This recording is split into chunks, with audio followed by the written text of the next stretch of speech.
You ask Tiger to solve. This deals with linear equations with one unknown. The final result is v equals 21.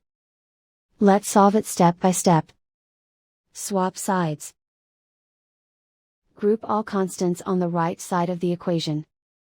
Add 2 to both sides.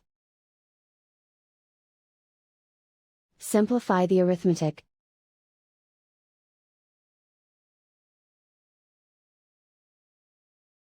Isolate the v.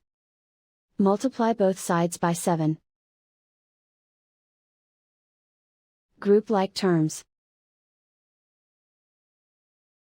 Multiply the coefficients.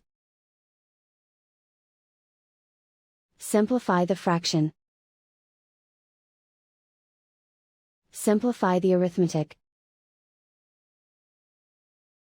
And so the final result is v equals 21.